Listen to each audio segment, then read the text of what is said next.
Les fistules de la quatrième poche endobranchiale sont rares. Leur fréquence est estimée à 2 à 4% des anomalies branchiales.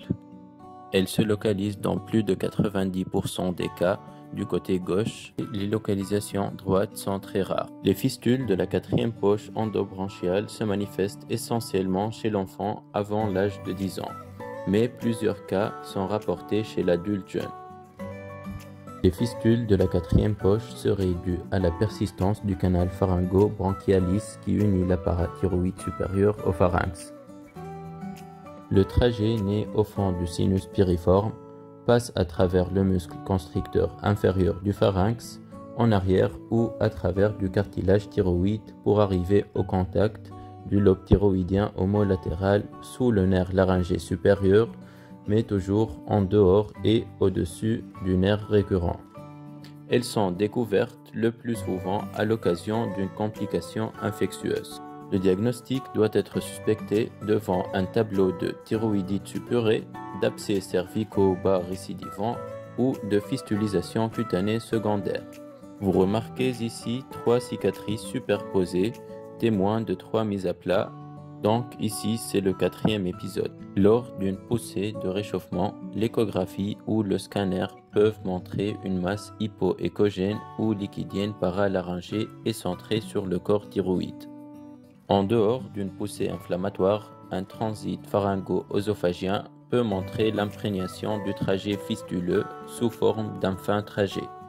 L'hypopharyngoscopie reste l'examen de choix permettant le repérage et le cathétérisme de l'orifice fistuleux situé au fond du sinus piriforme. L'existence d'une bride entre la paroi latérale du pharynx et le mur pharyngo-laryngé donne au sinus piriforme un aspect en entonnoir propice à la stagnation de la salive et des débris alimentaires. Les efforts de déglutition forcent le passage de ces aliments dans le trajet fistuleux, entraînant les infections itératives. Cette bride est appelée mur de partition.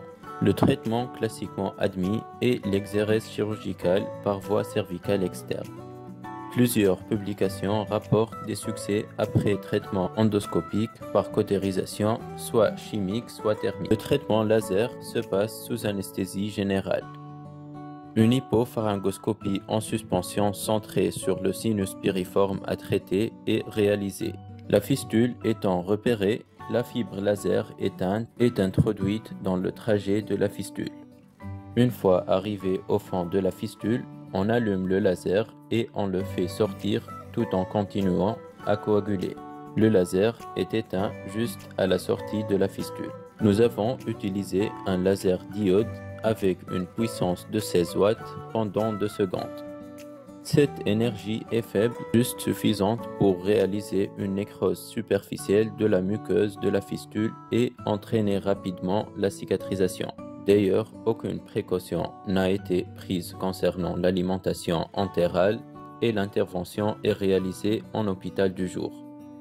L'examen clinique post-opératoire n'a révélé ni odynophagie, ni modification cutanée cervicale, ni paralysie laryngée.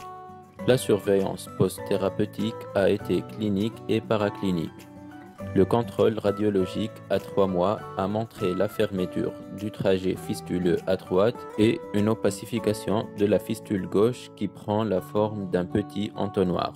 L'hypopharyngoscopie de contrôle à 6 mois a montré la fermeture de l'orifice fistuleux au niveau du fond du sinus piriforme droit et un aspect identique de l'orifice gauche. Aucune récidive n'a été constatée après 18 mois